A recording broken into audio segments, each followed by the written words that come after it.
আসসালামু আলাইকুম ভিউয়ার্স, আশা করি আপনারা সবাই ভালো আছেন। Welcome to my YouTube channel and let's go for my video. সেটা অল্প সামান্য মতো আমি বেবিদের আপাতত খেতে দিব। আল্লাহর রহমতে দেখেন বেবিগুলো।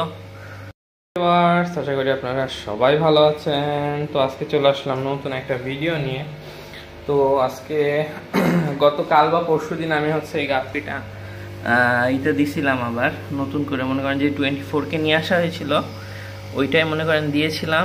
আল্লাহর রহমতে দেখেন বেবিগুলো হয়েছে। আমার ধারণা ছিল যে আরও দেরিতে বেবি দিবে, কিন্তু যাক আল্লাহর রহমতে ভালোই এখন বেবিগুলো দিছে। এই বেবিগুলো এবার আমি কালেক্ট করব। তো বেবিগুলো আগে কালেক্ট করে নিই। ভিউয়ার্স, আমাদের ফ্রাই বা মানে যে গাপ্পি 24কে গোল্ডের যে বেবিগুলো আমার কালেক্ট করা হয়ে গেছে। আমি এখনও গুনিনি, মনে হয় আনুমানিক 50টা বা এরকম সামথিং হবে। তো আমি জাস্ট এইগুলোকে যাতে 99% বা আল্লাহর রহমত আল্লাহ যতটুকু বাঁচাইতে পারে সেই বেবিগুলো বাঁচানোর জন্য একটা মানে ব্যবস্থা করছি। কি এগুলো সব 2.5 লিটারের আপনার ট্যাঙ্ক। আজান দিচ্ছে, একটু পরে আমি ভিডিও করতেছি। তো ভিউয়ার্স, আমার এখানে সব কালেক্ট করা হয়ে গেছিল। তো আপনার আমার জু প্লাঙ্কটন বা মনে করেন যে সবুজ পানি, ওইটা আমার কালচার করা নেই, সেহেতু আমি মনে করেন যে অন্য একটা ওয়ে আমাকে ইউজ করতে হবে। সেটা আপনার এই যে ডিমের কুসুম, যেটা সেটা বয়েলড এগের যে কুসুম, সেটা অল্প সামান্য মতো আমি বেবিদের আপাতত খেতে দিব।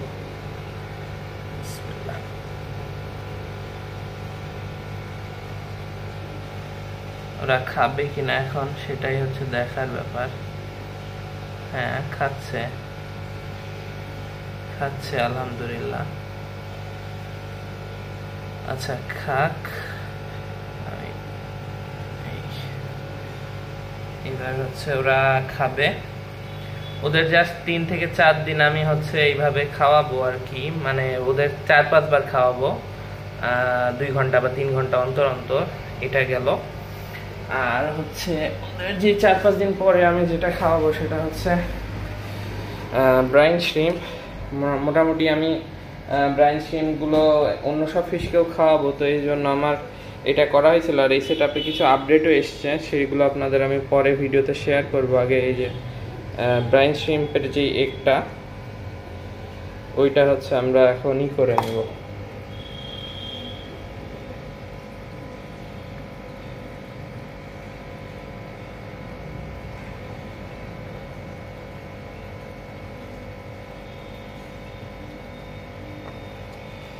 এই গেল। আলহামদুলিল্লাহ, আমার ব্রাইন শ্রিম্পের কালচারটা মনে করেন যে এখানে অলরেডি আমি মিক্সে দিয়ে দিছি। আর এটা আমি সল্ট প্লাস খাবার যে বেকিং সোডা, এটা ইউজ করছি। আপনারা শুধু যে সল্ট আয়োডিন মুক্ত এটা ইউজ করতে পারেন। তো ওইটা আমি 1/2 লিটার পানি, যত সম্ভব 1 লিটার পানি হবে, 1 লিটার পানিতে 2 বা 3 চিমটি আমি লবণটা দিয়েছি যাতে এটা, আর 1/2 চিমটি মনে করেন যে বেকিং সোডা এটা দিয়েছিলাম যাতে হ্যাচিং রেটটা বেশি হয় আর কি। শেল থেকে যে ব্রাইন শ্রিম্প, এগুলো জানে তাড়াতাড়ি ফুটে বেরোতে পারে। আর এই ব্রাইন শ্রিম্পগুলো আমি খাওয়াবো মূলত আমার এই যে আমার এই 24কে যেই ফিমেলটা বাচ্চা দিয়েছিল, ওটার এখন একটু মানে পুষ্টির ঘাটতি হবে, কারণ বাচ্চা অনেক হয়েছে, 50+ আল্লাহর রহমতে। আর এইখানে এদের আমি ব্রিডে দিয়েছি। এদের ব্যাপার যে এক পেয়ার আমার মূলত আমার যে ফোনে একটু সমস্যা হয়েছে। হ্যাঁ, ওই স্পিকারে আমার ভয়েসটা ঠিক মতো শোনা যায় না, স্পিকারে প্রবলেম, আরও কিছু কিছু প্রবলেম হয়েছে। ফোনের বয়স বলতে গেলে 5-6 বছর তো হবেই। তো এই কারণে আমি এইখান থেকে এক পেয়ার বিক্রি করে দিয়ে, বিক্রি বলতে কি এক কাছের ভাই বলছিল যে লাগবে, তো আমি তাকে দিয়ে দিয়েছি। আমি একটা নতুন ফোন নিব, এই কারণে আমার কিছু টাকার দরকার। তো এই কারণে এইখান থেকে আমি 24কে গোল্ড আমার কাছে আরও এক পেয়ার ছিল, সেটা আমি ওই একটা যে মেল ছিল, ওই মেলটা সহ আমি ওই পেয়ারটা সেল করে দিয়েছি। এখানে আমার শুধু এখন 2টা ফিমেল আর একটা মেল আছে। আর এখানে আমার আর কিছু ফিশ আছে, এগুলোকে আমি সবে মোটামুটি ব্রিডে দিয়ে দিব। এই কারণে আপনার আর কি ব্রাইন শ্রিম্পটা দেওয়া হয়েছে। আর এইগুলো হচ্ছে নিউ অ্যাডাল্ট ফিশের জন্য আমি রেডি করব। হ্যাঁ, এগুলো একটু দেরি হবে হইতে, হয়তোবা আজকে আমি পানিটা রেডি করে দেন ওই যে যেই আছে যে প্রসেসগুলো সেই প্রসেস হিসেবে পানি রেডি করে দেন এটাতে আবার পানিগুলো দিয়ে এইগুলো রেডি করব। তো এই গেল আজকে ফিশের আপডেট, গাপ্পি ফিশের যে বাচ্চাগুলো হয়েছিল সেগুলোর আপডেট গেল। তো আপনারা সবাই সুস্থ থাকবেন, ভালো থাকবেন, নিজের সকল প্রাণীদের যত্ন নেবেন। আল্লাহ হাফেজ।